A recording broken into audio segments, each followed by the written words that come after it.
a fight with my mom. 50 bands in a day. 20 more, but I'm straight. I think the Drake Kendrick beef was corny. It was an insult to the rap community. That's very interesting. That's a very hot take. I respect it though. I respect it very much. Um, for me, it was a lot of fun. For me, the Kendrick Drake beef was a lot of fun because I know they had been sneak dissing for like the longest time, and I think it was just funny how like it all feuded because Kendrick responded to that J. Cole verse. No, the big three. It's just big me. Like that. Like that's the easiest way to flip it. And then of course J. Cole got involved, and we know where that resulted in, which I think he still made the right decision. Like the diss track wasn't bad, but it wasn't good either. Like it felt that J. Cole's track felt very weird because I think it was obvious that somebody was in his ear to make and release that track. Like J. Cole has shown nothing but love for Kendrick for years on top of years, man. It was just didn't feel right. It didn't feel right. So like when he apologized, I wasn't mad at all. I wasn't mad at all. I was glad it took a bigger man to apologize for releasing that and taking it off stream than to admit that he got bodied, I think. And even then, he didn't get bodied. Like he was just like, man, that was the wackest shit I ever did. Like, yeah, he said a lot of his homeboys were in his ear. And again, I think this is another situation where he's just been hanging around Drake too much. So like maybe Drake was another person who was very much in his ear because that's another person J. Cole like really loves, you know? And that's fine. He can love both Drake and Kendrick, but like don't let someone it felt weird, especially when you see J. Cole's growth, just kind of resort to that type of way. You know what I mean? And I know like a lot of people are like, "Oh, now that he's been challenged, he can't put up a fight with Kendrick. He's been bragging this all these features in the off season. He could go bar for bar with anyone." I wasn't like that. I wasn't like that. Like I love like that whole thing didn't make me um look in J. Cole in any different way besides like why? Like just question like why would he do that? You know? And then the as far as the Kendrick and Drake beef goes itself, man, first of all, Drake's tracks weren't bad. Family Matters was pretty decent, and I forget what the first one, Push-Ups. Push-Ups wasn't bad. Yeah, there is a lot of Kendrick fanboys. Yeah. But really both sides have their kind of, diehard fans. Um,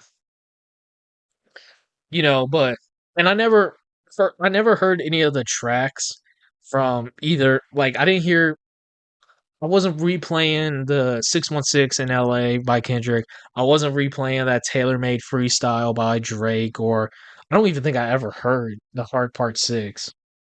But I mean, Drake's two tracks weren't bad, but Kendrick just fucking redefined his tracks in four, at least three different ways. Uh, you know, like Euphoria was dope. I think Euphoria still might personally be one of my favorites. Whole thing. I haven't heard it in a minute, but I remember like Euphoria bumped. And Meet the Grams, dude. When I showed my sister Meet the Grams, like, and she listened to it, her face was priceless. Like, it was so funny.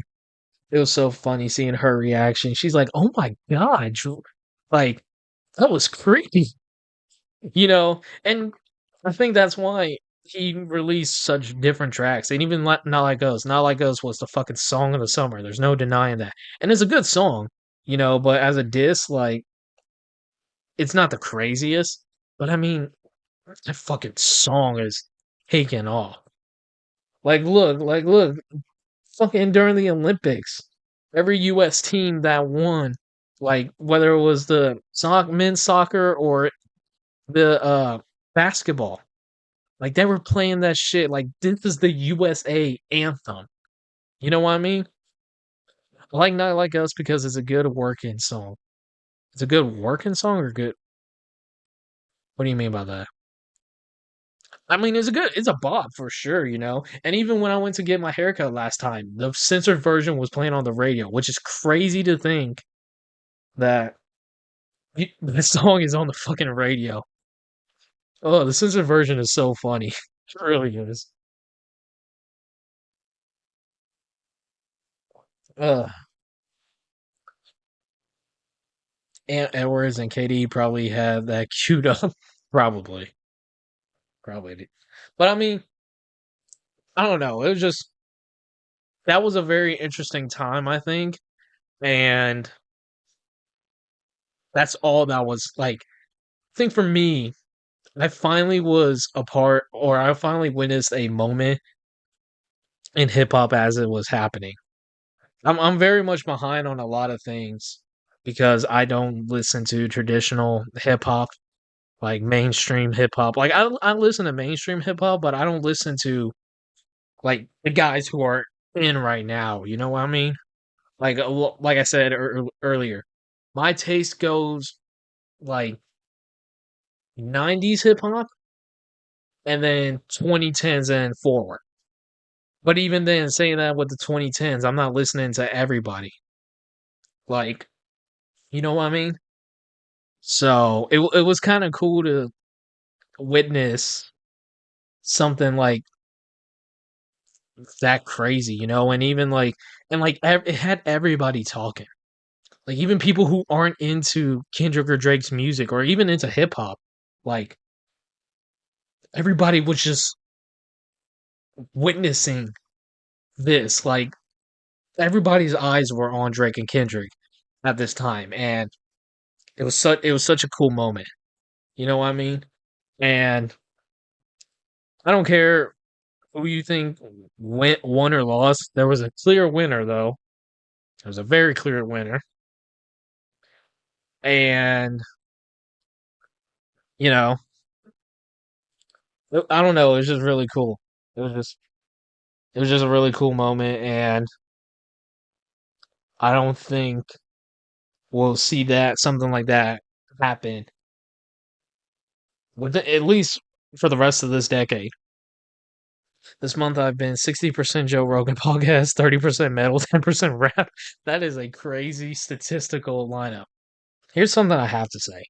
The fucking memes that came out during that like beef are fucking hilarious. Like, I'm sorry, you could not escape that beef no matter what. And the fucking like AI parodies or like just the quotables like from certain songs, like it was just a moment for the internet.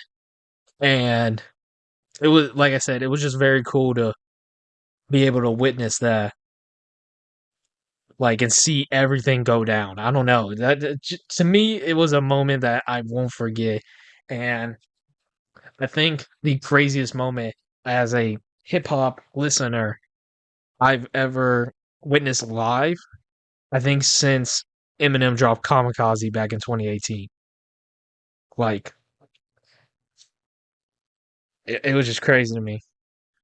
I'm trying to be perfect, that shit is exhausting. An infinite force that nitpicking niggas get lost in.